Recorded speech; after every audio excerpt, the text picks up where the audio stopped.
All right. This comes from the Wall Street Journal. The Justice Department might remove what's known as the Paramount Consent Decrees, which I guess you know a little about this, Devin, right? You look it up. I read a little bit of the article. Can you give us the top line? Yeah, it's I gotta go to the browser now. Sorry, we're still working this out. According to the Wall Street Journal, the Justice Department is moving to completely wipe out the Paramount Consent Decrees, a ruling of which for the past 70 years has regulated how movie studios distribute films in theaters. Pretty much, this is going to try to make they're trying to let studios own theaters again, which hasn't been a thing for 70 plus years. Right. So I guess the crux of this story is horizontal or vertical integration. Yeah. Like it's gonna, Disney's gonna own a theater. They technically already own the El theater, Capitan. yeah. It's like a weird ruling thing, though. They got to pass on that. Yeah. They applied for it. Yeah. But the point is they had to go through that process. And now soon that process is going to go out the window. Yeah, and now it's they can just be be like Netflix theaters, and Disney theaters. Yeah. Which... What is... Okay, so... Before I have a feeling I know our opinions on this, but let me just ask this: what is the best case scenario? What is the most positive of this particular? How could this be cool? Yeah, how could this be cool? Okay, so everyone still goes to the Alamo. Yeah. Everyone still goes because to me that's the best theater. Yeah. Everyone still goes to AMC's where I think we've got those here, but I don't ever go. Yeah, we've got a few. Everyone still goes to Regal and all the places they still go in and those kind of startup places that are kind of trying to do the Alamos thing, only not as cool. Movie grills, Flicks Brewhouse here. Yeah. Those Austin. places are still doing their thing, and then there's just like Netflix theaters which have like a bunch of Netflix movies on, you know what I mean, that you could theoretically only see in your house, but now you can go and see, the what's the new movie? The King? No, the one with Irishman. Irishman. I wanted to say I Heard You Paint Houses, but that's the name of the book it's based on. You can go see The Irishman in the theater now. You can go see, Marriage Story is their next award one that's about to come out next week. You can go and see a whole bunch of, because a lot of movies that might have gotten made in the 90s, indie films that would have gotten a release, and a lot of them now just go right to Amazon, right to service. Netflix. And they don't get that theatrical You don't release. get to go sit in the movie theater and watch them. And, going to movies is cool, know? And I like sitting in my living room and watching stuff, too. So then you're saying, it potentially provides an avenue for more indie films to have a theatrical release. Yeah, maybe Netflix has its own theater and you can see all kinds of stuff. Maybe Disney's have their own theater and you can see maybe things from their catalog. You can see Indiana Jones. I don't know. Is that in the Disney? I mean, it's Lucasfilm. Yeah, it is. It should be. Yeah. So you can see in the theaters, you could go see maybe they show The Mandalorian on a big screen once a week. That would be awesome, And I'd certainly pay to go see it on a big screen, or they string a few episodes together and do it, I mean, that could be cool. I mean, okay. Assuming it doesn't. I mean, let's talk about the ways it could not be cool. Yeah, okay, so I mean, this is. But I feel like this is just a way to muscle. They're gonna muscle all of because they already do have a lot of control over how films are being distributed to theaters, right? Yeah. And they can. I forget what actual percentage they get from the ticket from the revenue. Yeah. Like this is why theaters, sell popcorn and sodas and beer and nachos and shit. That's where now. they make all their money. That's where they make all their money because all the revenue for the tickets goes right to the studio. But if the studio can get all the revenue for the tickets and also sell beer and pop and nachos and shit, then what's going to stop them from doing that and just not sending movies to Alamo anymore? Yeah. Yeah, I mean that's the thing. Big movies that could bring in people to see movies at like places like AMC and the Alamo. People like Disney and other studios, I guess, that could make deals. I mean, like. Another studio, Sony, could make a deal with Netflix. Yeah. And they could start a chain of theaters that only shows Netflix and Sony movies. And Disney could, make a deal with AMC where they only show Disney movies at AMC. And then people like Alamo or any of those people in the center are like, dude, we can't get any Marvel movies in here. We can't get any Star Wars in here. We can't get, you know what I mean? And that could be a big problem. The thing is and it's just, you hate to be negative about stuff, but anytime like they make less rules on companies, yeah, like this is just a continuation of like the heart. And this is going into our far left podcast called well, it's the like, Crimson Flag. Welcome, comrades. Pretty soon, you're having to put pills in your drinking water. You know what I mean? It's like. It's just like anytime they basically say like, we're gonna lessen the reins on you guys. We'll let the free market sort it out. All of a sudden you got Flint, Michigan, and Oh yeah, I mean, and we already have a situation like there's already a lot of like we should be moving towards more antitrust, not less. Like and this is a huge shift away from antitrust laws in a market that controls a lot. Like it's more media. It's more of a media deregulation thing. Yeah. And it's if this happens, it's gonna have terrible ramifications. I mean, because consider who owns most of these media companies. Well, that's the thing, and it's like I heard a statistic somewhere, and this may not be totally true. I'm just pulling this from what I remember, but I heard that it was either in 2008 or 2019, 38% of all tickets sold in movie theaters were for Disney movies. 38%. Yeah, because that's the way it is. That's the way it is right now. Yeah. You know what I mean? So now, and Disney already strong-armed theaters with The Last Jedi, in pretty kind of shitty ways, And I'm cool with that. I don't hate on Disney at all, but I mean, some of the shit they tried to pull with Last Jedi, making them keep it in the theaters for this amount of time. Yeah. I think they got called out on it, and then they kind of dialed it back, but. It's like, but obviously they have they will do it if given, you know what I'm saying? They'll play hardball if given the opportunity to play hardball. Yeah. And so now all of a sudden they can be like, yeah, we would like you to, play this movie for this long, or you're not going to get this movie. It's like, we don't want to play that movie. The more shit they own, the stronger their hand to play that card is.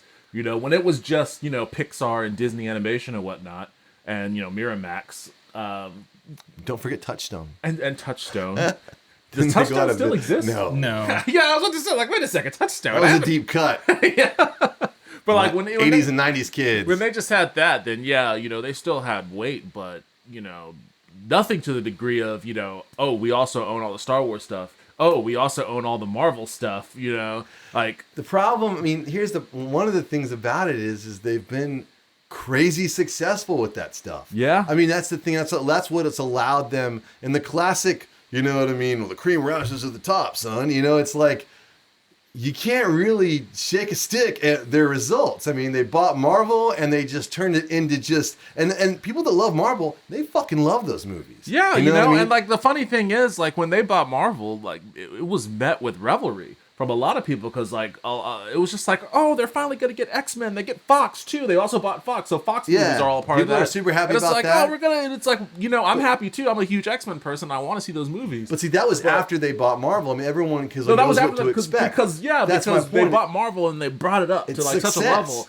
And then now they bought Fox, and it's like, oh, we're gonna get Fox movies at that Marvel studio quality. Yeah. Pixar, so just killing it. Just killing it constantly. Every single movie that comes out from Pixar is generally really great to absolutely amazing. And, nothing really falls, you know what I mean? Like The Good Dinosaur was just like pretty good. It was good. You know what I mean? But it wasn't. But that was just a misstep. Yeah. Their missteps are like, oh, it was just pretty good. I mean, say what you want about Star Wars.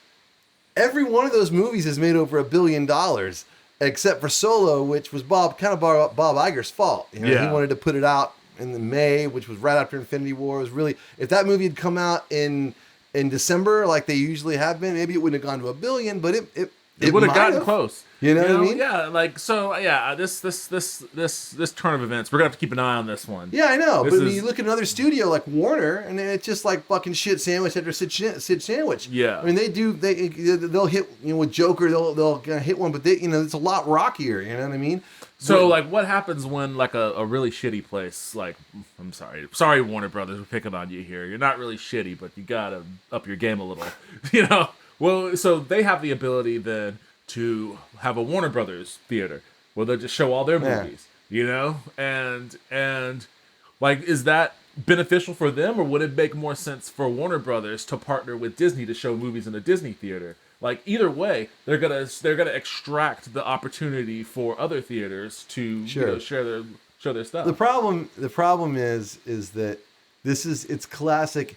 The reason they made the rules was to keep the people that were making the stuff from making the rules. Yeah. It's very much the government picking winners and losers depending on how you feel about that. Yeah. They basically said, because movies were like, movie studios back in the day, that whenever they made these laws originally in the 30s or whatever, they were like, well, we make the fucking movies. You know what I mean? Right. Dude, putting a projector in a building with a big piece of paper on the other end of it is way cheaper than making these movies. You know what I mean? We'll do that, or you'll play by our rules, or we'll just do that. That's we lose the budget for that in catering every day. You know what I mean? So, and then there were, the government came in and said, okay, hold on, you're putting a bunch of people out of business.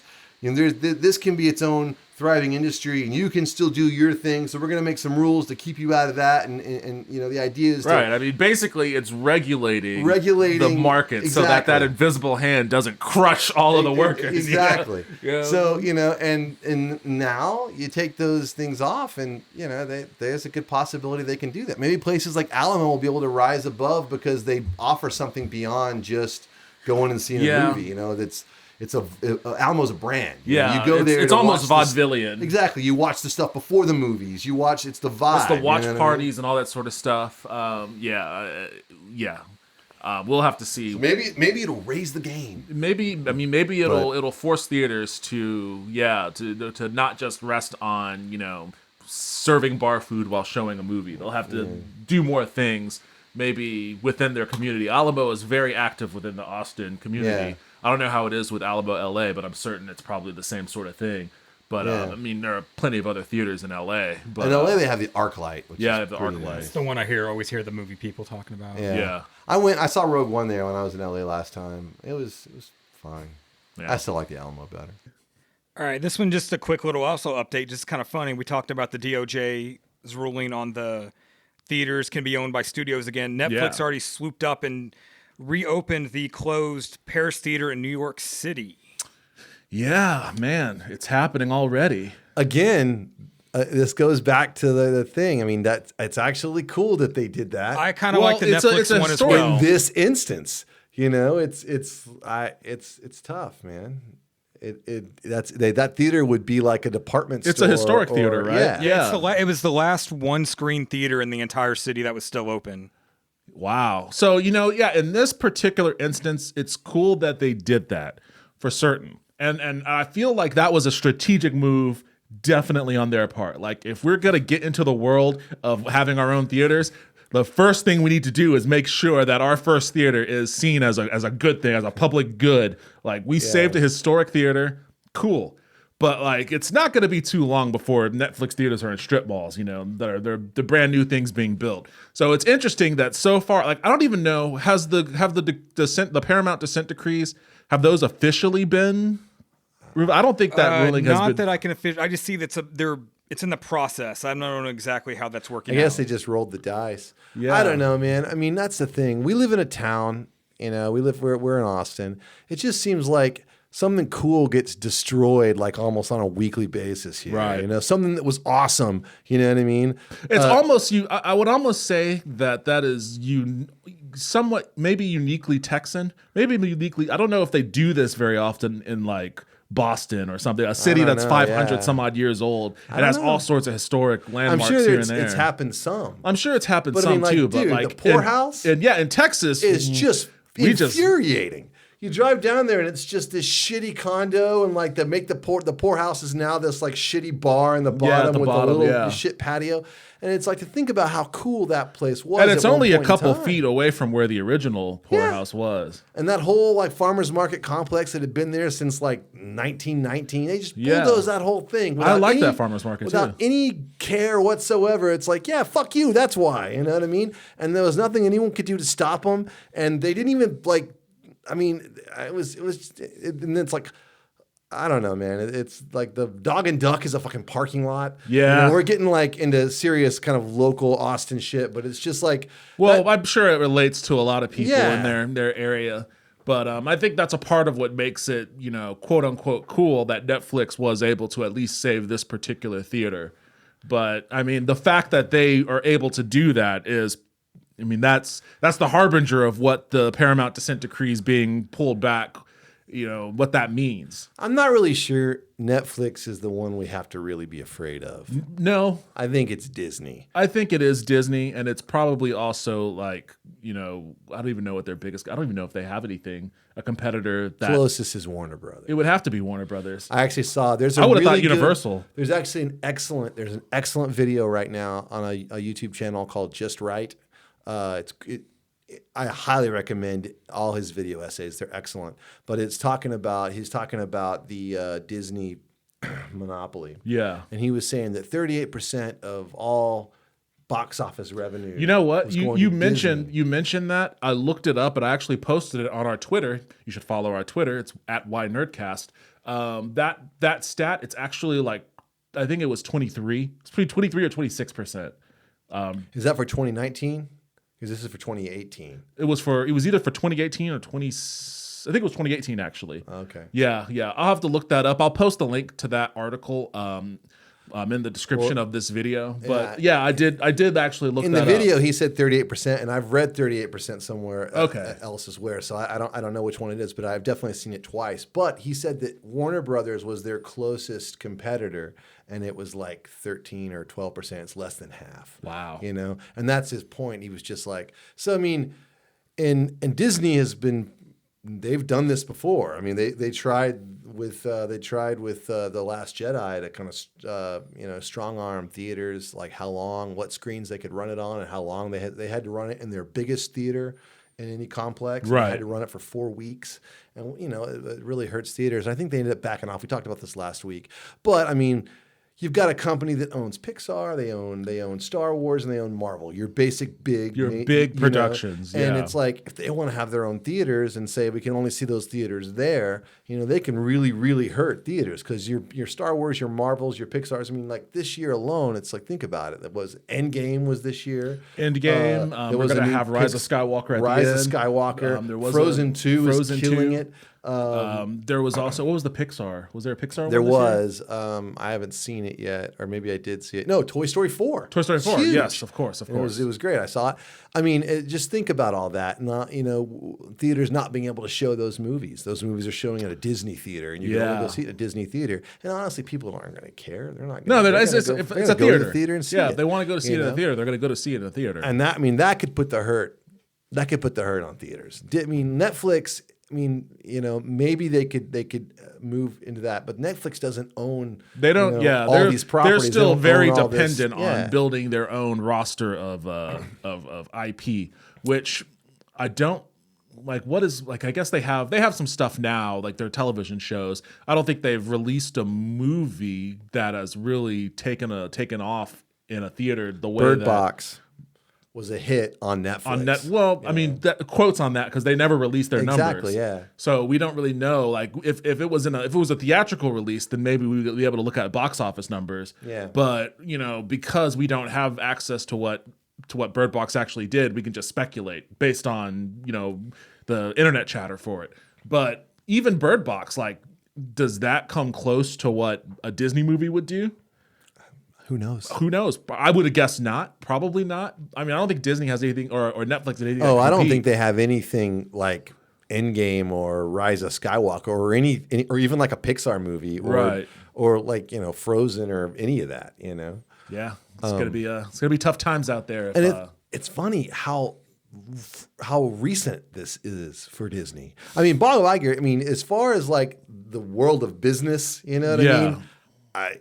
The guy has really killed it. I mean, they've absorbed all these companies. I mean, think back to I was reading an article and they were interviewing. How long has he been there? Do you know by any chance? I don't off the top of my head. I want to say he's been there since the early 2000s. Okay. When Eisner, I think at the end of the 90s and the early 2000s, Eisner passed the torch. But if you look back to like 2012, I think is when John Carter from Mars came out. It was one of the biggest flops in the history of, and in 2012, I think they were just about to buy Disney or hadn't bought it yet. Maybe they have. Maybe they bought Marvel yet, but they, you know what I mean. They had Pixar, you know, so they had that. But I mean, their box office that year, I mean, just think about, they didn't have any, and now it's just like every movie, and Marvel just kicks out the movies, and people love those movies. I mean, that's why they can afford themselves the ability to have just like a pretty much a hit per quarter based on the fact that they just bought everything. Like they're not. It's not like they have some new type of strategy or model on how to develop films or anything like that. I mean, Marvel Studios was doing their thing and they were excelling at it, and then Disney bought them. So now it's just part of Disney. Yeah, when did they buy them though? You know what I mean? I can't remember the exact date. Yeah, maybe Kelly, you can hook that up, because I'd be interested to see.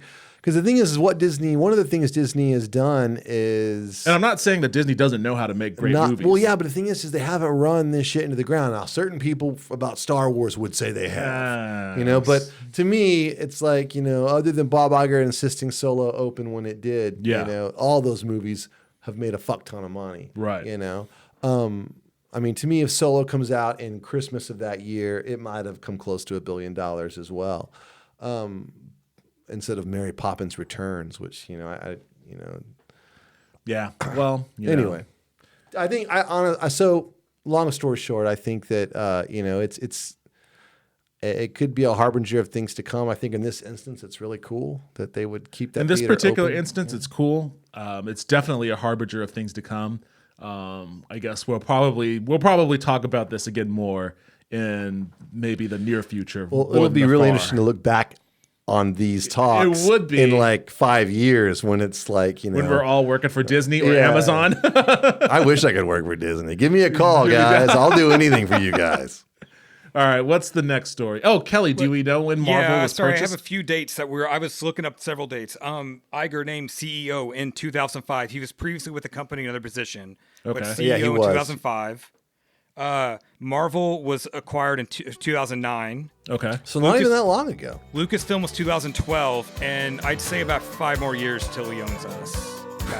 Yeah, Fox was just a couple years ago. Okay.